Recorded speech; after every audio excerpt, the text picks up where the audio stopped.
Technically I made another video, however I got a call so I had to cancel. The Bleach chapter 544. That's why this one may not be as well informed as the others.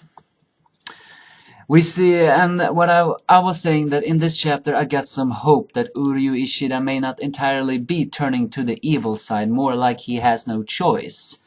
That's what this chapter gets. Yuhabak mentioned that he wants that he nominated Uryuu for his successor because he survived his purge, the way he stole power from mixed Quincy's. That way he has a power that surpasses Yuhabak. That is why he nominated him successor, even if that will create discord. And you don't have to question, just follow me. Yes, I understand, your majesty, it mentioned. Then we're a little bit more introduced to the personality of that Bambietta, the one who stole Saijin Komamura's Bankai. And let me say, she is kind of homicidal. I mean, she takes a grunt into her room and then she slices him in two.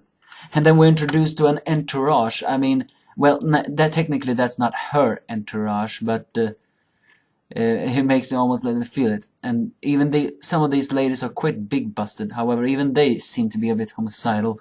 Especially that little one who says, "Sweet leftovers and blood sprays are different, you bitch."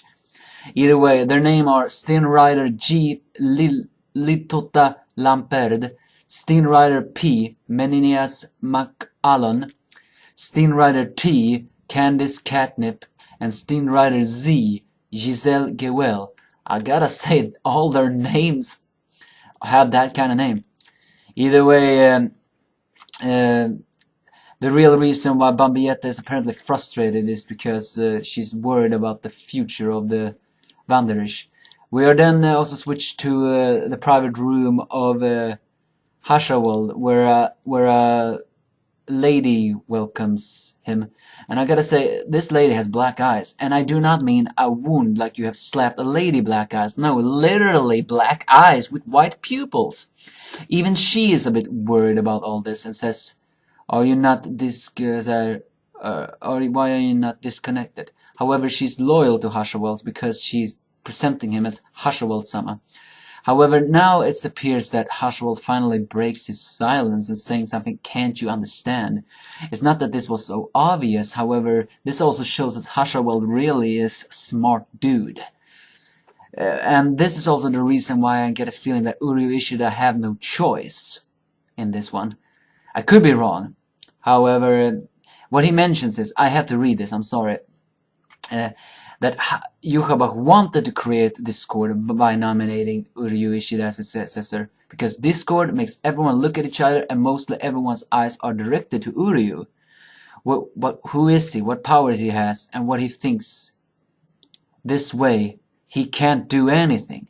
Now the only thing he can do is to dedicate himself to His Majesty, nothing else, even if he realizes His Majesty's intentions. Oh, that almost makes me a feeling that he is almost like hostage in this situation. Like, join me, you have no choice kind of situation.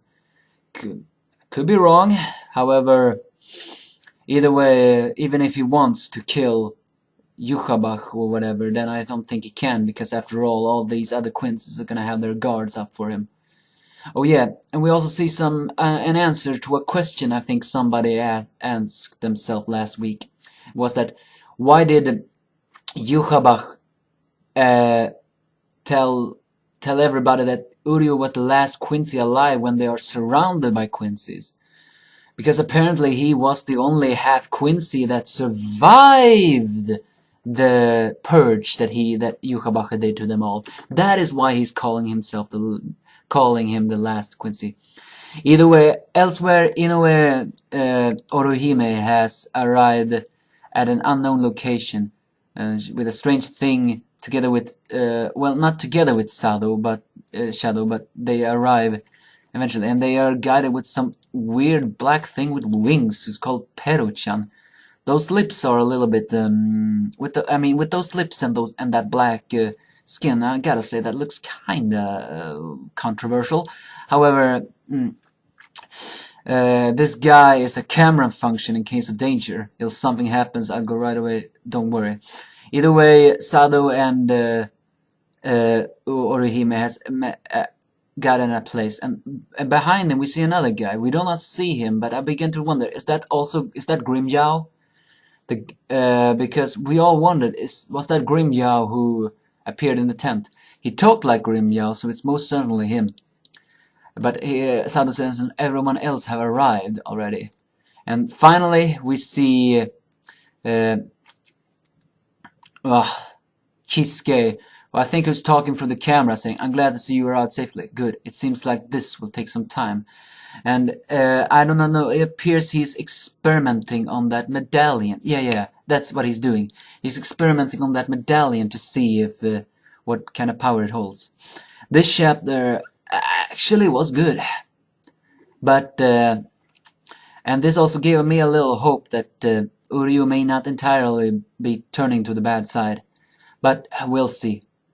Either way, I think we are also introduced to some more Quincy's. I think by this whole summer we will be introduced to every single Stern Rider who has a letter.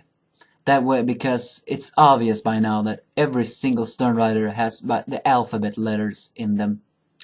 So it's gonna be cool to see that. See you later then.